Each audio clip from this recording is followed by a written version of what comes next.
Hello बेटा। बेटा last lecture में हम लोग स्टडी कर रहे थे इलेक्ट्रोलाइसिस ऑफ इलेक्ट्रोलाइटिक सॉल्यूशन, जिसमें मैंने आपको इलेक्ट्रोलाइसिस क्या है, उसकी डेफिनेशन, कौन से एनोड पे कौन सा आयन डिस्चार्ज होता है ये, और कहा था अगर सेम टाइप का आयन मोर देन वन हो तो किस क्राइटेरिया से आप इलेक्ट्रोलाइसिस का प्रोडक्ट डिसाइड करते हैं, ये मैंने बताया था। और मैंने कहा था कि कैथोड पे वो आयन डिस्चार्ज होता है कैटायन जिसका डिस्चार्ज पोटेंशियल क्या हो, ग्रेटर हो, यानी एसआरपी ग्रेटर हो, और एनोड पे वो आयन डिस्चार्ज होता है जिसका डिस्चार्ज पोटेंशियल लेस हो, यानी जिसका एसआरपी क्या हो, लेस हो। ये सब बातें, और मैंने मोल्टेन सोडियम क्लोराइड की इलेक्ट्रोलिसिस भी बताया था। आज कुछ हम लोग एग्जाम्पल और स्टडी करते हैं बेटा, जो क्वेश्चन आपके बोर्ड में पूछा जा सकता है इलेक्ट्रोलाइसिस से रिलेटेड। तो सबसे पहले हम लोग देखते हैं बेटा इलेक्ट्रोलाइसिस ऑफ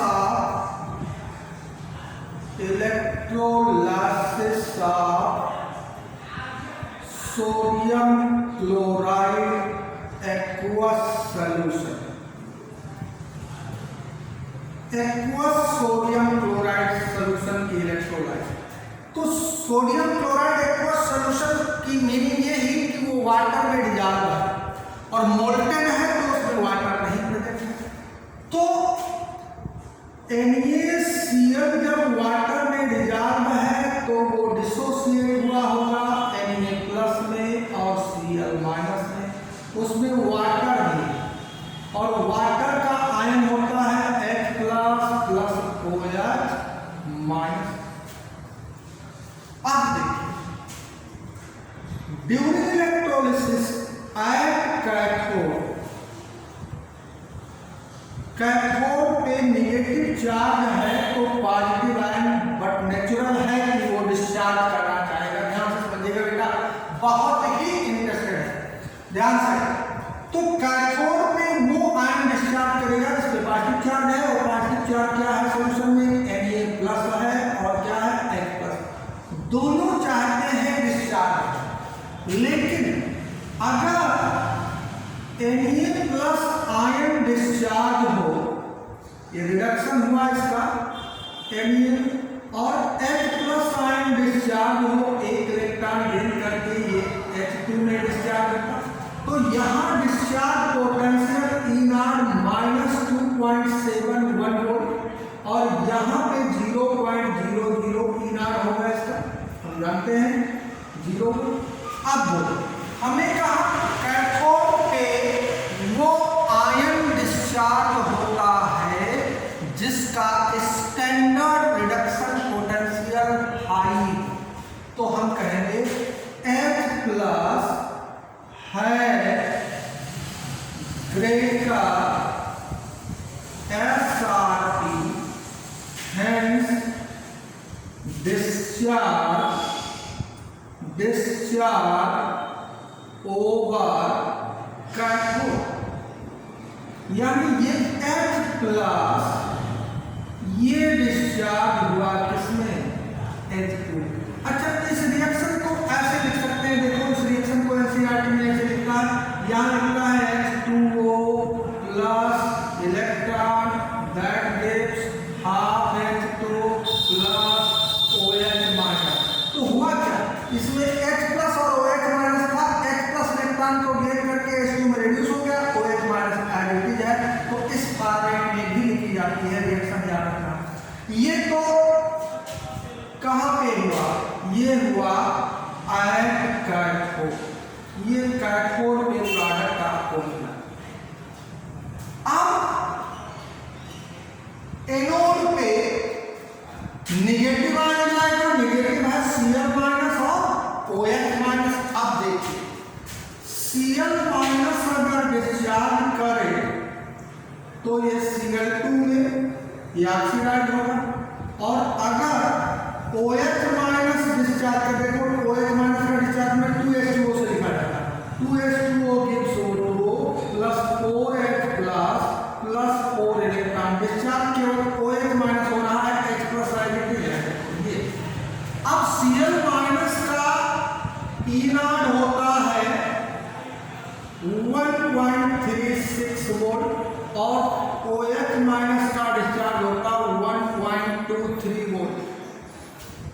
एक बात ध्यान देखना होगा, ये रिएक्शन है ऑक्सीडेशन की, लेकिन ये जो डिस्चार्ज पोटेंशियल है वो रिडक्शन का है, याद रखेंगे। और हमने कहा एनोड पे वो आयन डिस्चार्ज होगा जिसका डिस्चार्ज पोटेंशियल लेस हो, इसका लेस है OH माइनस, इस H2O का डिस्चार्ज O2 में मतलब OH माइनस चेंज हो रहा है। तो और डिस्चार्ज इससे होना चाहिए, किसे? OH माइनस को डिस्चार्ज होना चाहिए, क्योंकि उसकी क्या है,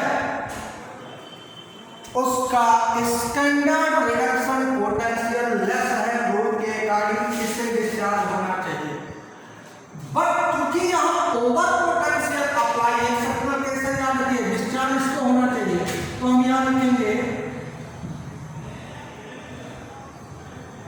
OH माइनस है lower SRP, but Cl minus is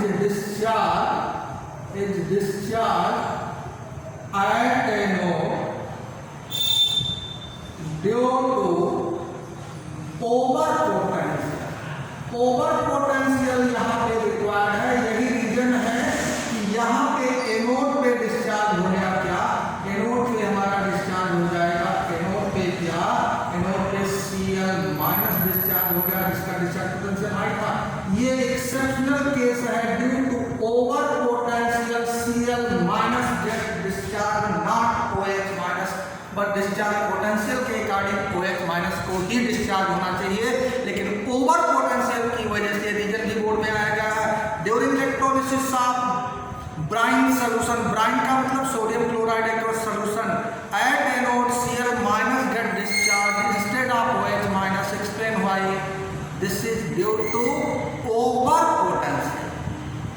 ठीक है बेटा, तो इस तरीके से जब भी एक्वस सॉल्यूशन होगा तो हमें देखना होगा कि कौन सा आयन डिस्चार्ज करेगा।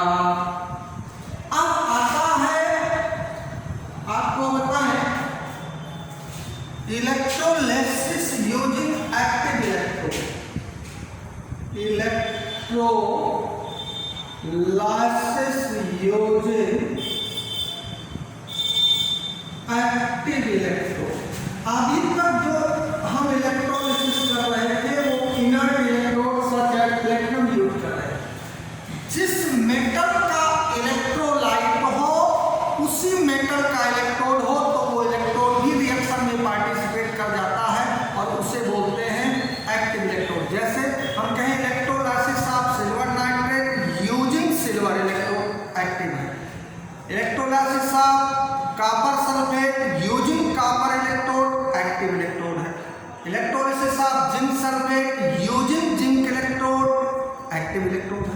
जिस मेटल का इलेक्ट्रोलाइट, तो इसमें क्या है, अगर हम कहें electrolysis of silver nitrate using silver electrode, ये एक्टिव इलेक्ट्रोड, सिल्वर का इलेक्ट्रोलाइट है और सिल्वर का इलेक्ट्रोड है, तो कुछ नहीं करना है आपको। इलेक्ट्रोलाइसिस प्रोडक्ट अगर लिखना है, इसका इलेक्ट्रोलाइसिस प्रोडक्ट क्या होगा, बहुत सिंपल है, आप लिखिए एट कैथोड, कैथोड की कौन सी रिएक्शन होती है, रिडक्शन, तो इस Ag+ का क्या कर दें, रिडक्शन का,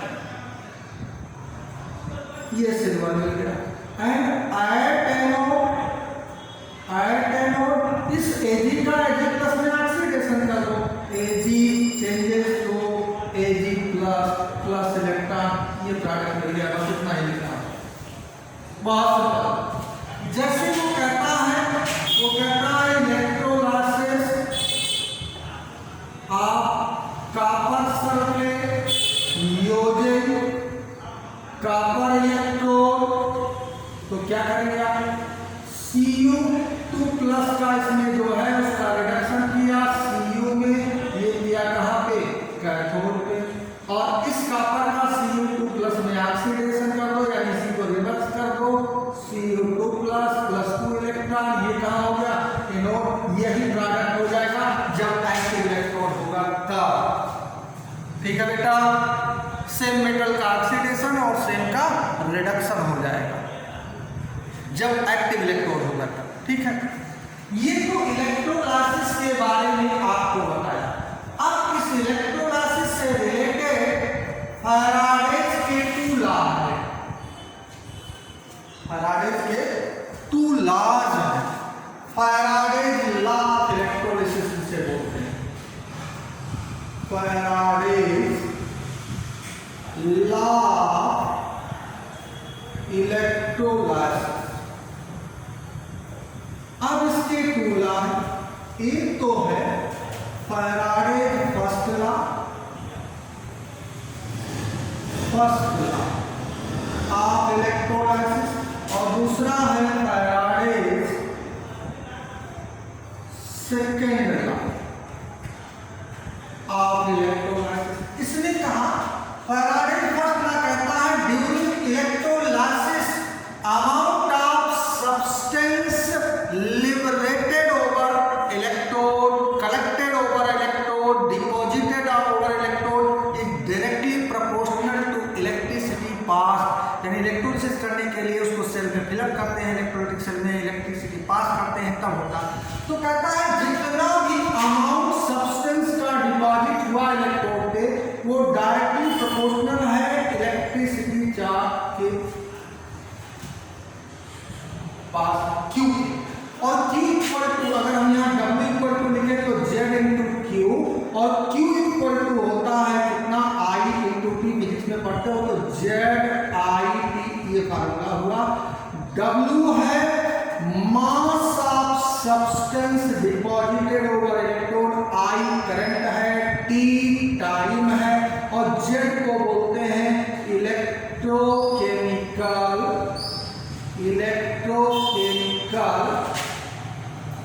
इक्विवेलेंट कांस्टेंट ऑफ सब्सटेंस जो डिपॉजिट। Z की वैल्यू होती है E/96,500।